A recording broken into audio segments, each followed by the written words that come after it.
Hello there. Before Henry Ford arrived, automobiles were regarded as a luxury item, which only the world's richest and wealthiest people could afford. In 1909, the Model T, Ford's first automobile, was priced at $825. By 1925, however, Ford had reduced the price of this car to $265. That is why, even after many decades, you can still say, the Model T car's production proved to be the longest in automobile history. Volkswagen's Beetle eventually surpassed it in 1972. However, what is intriguing is that Henry Ford produced over 15 million Model T automobiles, gradually lowering their prices. What was the key? How did this happen? Look, Ford did not invent the automobile. But the truth was that the reason he was so wealthy was because he had established a production line and a system by hiring people, which is regarded as the most powerful wealth creation process to date. He invented the assembly line, which transformed the entire economy and the world. The year was 1909. Henry Ford's factory produced a total of 10,666 automobiles. In contrast, by 1923, Ford's factory had produced a total of 2,011,125 vehicles. In just 14 years, that equates to more than 200 times more vehicles. Can you picture it now? How could Ford have done all of this? He obviously did not do it alone. He may require a large number of qualified engineers and personnel, which was obviously a major nightmare for them to discover. And, in the meantime, how did he find so many people? Competitors in the automobile industry were also rapidly expanding. Workers could easily switch jobs and join the competitor company at that point, which was becoming a major issue for Henry Ford. To address this, he increased the pay of their employees. In one day, I went from 2.25 to 5. And as soon as he said that, every day, workers would receive $5. The following day, a crowd of 10,000 people gathered in Thailand Park, which entails applying for a job near Ford's company. It turned out to be a major issue in and of itself. Following that, he began internal training to qualify all of those people. On behalf of the company, he provided proper education and skills to the people, so that they could perform that specific task well and efficiently. Whatever it was proving too costly for Henry Ford. Furthermore, this was occurring after so many people had been trained, that they were quickly becoming extremely valuable employees. The rival companies on his side were also attracting a large number of people. They wanted such people to work for them as well. They began making them attractive offers. As a result, many good people learned from his company and began to move to another. And it wasn't just Henry Ford who had a problem. Many people were dealing with this issue. What did all of the industrial age's geniuses contribute to this solution? Like Henry Ford and the other entrepreneurs at the time, they signed various agreements with numerous universities, where people were properly trained, in order for them to be pre-qualified. And the company didn't have to spend any extra money on training them. Many brilliant minds have collaborated to create a plethora of such courses. All of the company's requirements must be met in order for them to be considered for jobs. And the same thing began to happen in all of America's schools. Don't you think this happens all the time? Let us simply explain. A school is a manufacturing facility, where you learn how to be an employee. That certificate is a college degree. This demonstrates that you are qualified to work in this field. You can demonstrate this by displaying your college diploma. You possess all of the necessary skills and knowledge for an employee.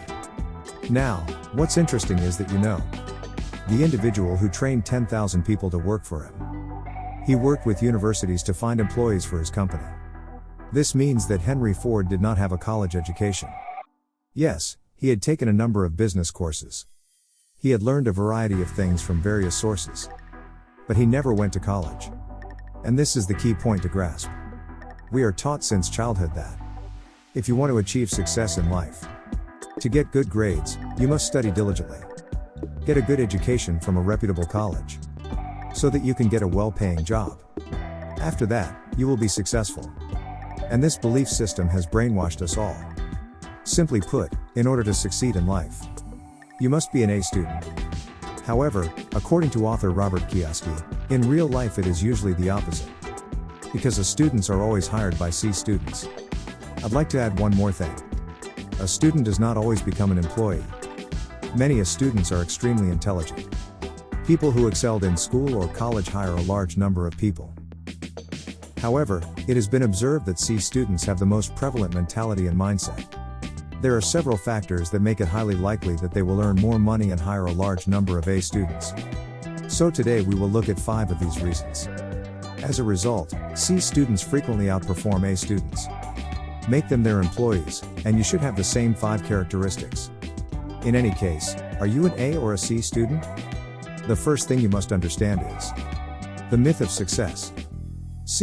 Success means achieving any one thing that you want, the author says. That's all there is to it. But, what has happened recently? Its meaning has completely shifted. And as a result of this definition shift, the majority of people live their lives based on a myth. Which is incorrect. Because the definition of childhood that we have been taught since we were children is, you must have money to be successful. If you have a lot of money, if you have a large house, a nice car, if you make a lot of money every month, then you have achieved success. And we are drawn to such people and consider them successful. Look, this isn't entirely incorrect. However, the issue here is that, according to society, there is only one route to success. You simply must study well and work in a well-paying job. You will be able to do good things and achieve success if you earn money. However, if this were true, then, based on this, right? But you are well aware. How widespread is this myth? The world's wealthiest individuals are self-made millionaires and billionaires. They may not even have a college degree in some cases. My workplace is a long distance away. What causes this to happen? This occurs because, in order to achieve success in life, it is critical that we learn how to make money. Which, too often, no school teaches us. College does not educate. College will never provide you with a lucrative degree, which will teach you how to make money. Now, you do business or work, whatever it is you do. The ultimate goal is to succeed, right? Which are inextricably linked to money. And C students are often aware of this. Working will not allow them to achieve such success, and cannot earn much money. As a result, his mind begins to wander in different directions. They begin to look for new opportunities. What are the activities of A students? They choose a straight path and adhere to the educational system. They are getting fewer and fewer opportunities. And, while opportunities for C students continue to grow, because they understand the true meaning of success. According to Robert Kiyosaki, the true definition of success is working for and achieving anything requires a significant amount of effort, not working or pursuing a degree. As a result, A students begin to focus on minor details. Obtaining a good job and a good salary. I got a small raise. That is all. C students, on the other hand, consider a broad range of options. That is how they are able to earn so much money. How do they make so much money in a month? Such incredible things, they think. As a result, they are often able to attract those things while also achieving real success. The second lesson you must comprehend is identifying your position in the cash flow quadrant. Look, picking the right career path is critical. Which industry are you going to work in? However, the author believes that it is more important than that. If you intend to work in that specific field, the author explains it this way. Explains the author's cash flow quadrant. In this cash flow quadrant, we must determine which option is best for us. Which, to be honest, is the most important decision you will ever make in your life. This quadrant is divided into 4 sections, which is represented by an alphabetic letter. Where E stands for employees, which is most people's favorite. S is an abbreviation for self-employed, who work on a commission and fee basis, such as doctors and lawyers. P represents large corporations, from which large entrepreneurs emerge, such as Steve Jobs and Henry Ford, which employs thousands of people. Finally, the letter I, which stands for investor. Like Warren Buffett, our financial guru. These 4 options are now available to everyone. However, the issue is that from childhood, we are prepared to be in the E or S quadrants of school colleges, where we are taught to work hard, get good grades, and be A students, which you will receive a regular paycheck. You can also work on commission. But you should be aware that, sadly, these 2 quadrants of the population pay the highest taxes. They are the most troubled people in the world. Residents of the B and I quadrants, on the other hand, They pay very little tax and are the world's richest people. That is why, according to the author, if you truly want to achieve financial freedom in your life, then you must choose between these two quadrants. It's either B or I. The third thing you should be aware of is, because of how frequently C students hire A students, that is a failure fear. Look, this is true, as you must have noticed. If a child continues to struggle in school, people then regard him as stupid. People laugh at you when you fail at something. They have a low gaze for you. In real life, failure is a sign of greatness. We've avoided failure since we were children. The school system is similar. If we do not fail, we will only progress in life. Only then will we progress from first to second grade and continue in this manner. This entails not failing to progress. In reality, however, this is not the case. In real life, you will fail many times before you can move forward. Because of what has happened, most children dislike failing at all. Always try to avoid failure. They were always good students. The good student who always passes sits in the front row and is the most popular among the teachers because he never fails. And he completes all of the tasks assigned to him. Which of our students are typical A students? Look, this mindset can help you grow in school at times. However, maintaining the same mindset is unacceptable. Because students in the A category, even with low grades, they are unable to find satisfaction.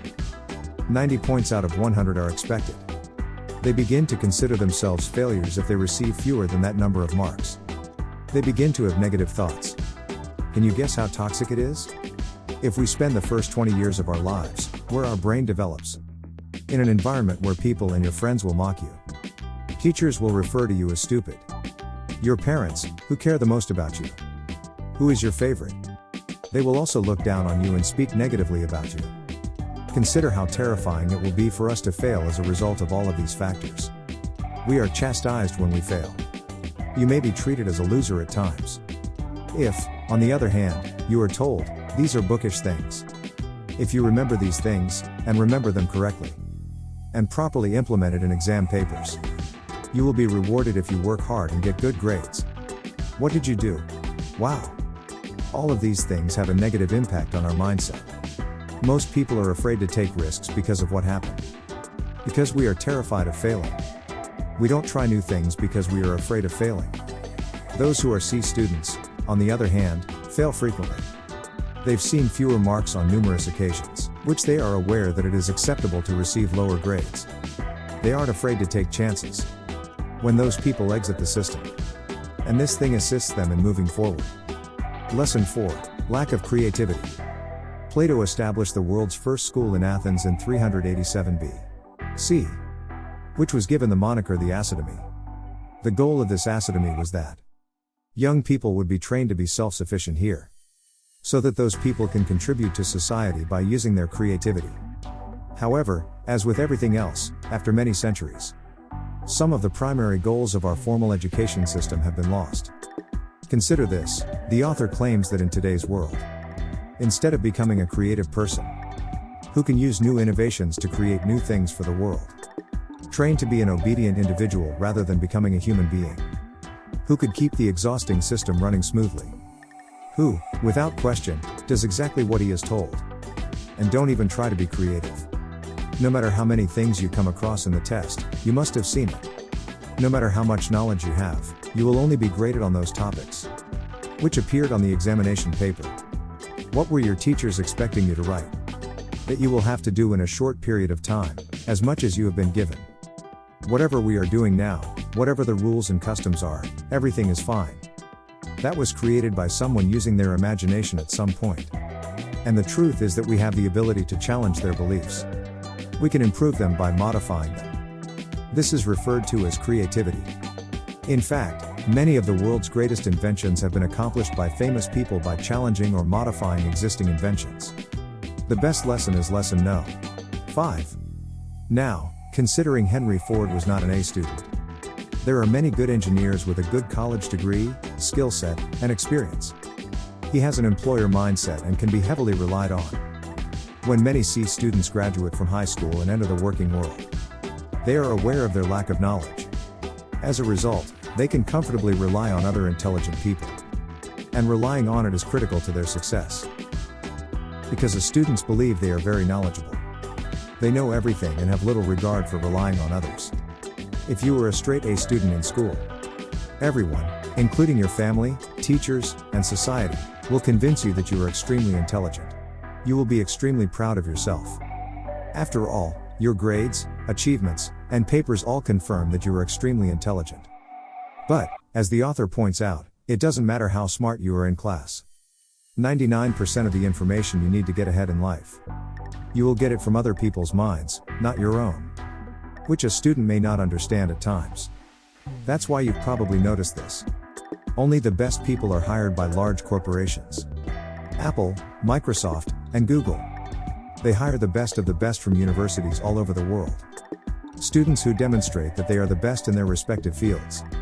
Their grades, degrees, and everything else is flawless. They will easily obtain this position in any company. While it is also critical to recognize, the owners of those businesses frequently have no idea what they are doing, which is required in the company. They do not have that qualification. They are grade C students. They are aware of their lack of knowledge. They hire A students and understand their requirements, and build a large business for themselves. This is something you should be aware of as well. So, friends, please leave a comment and tell me what you think. How did you find your school? Were you an A or a C student? I hope you found this video helpful. That's all I have for now. Thank you for your time.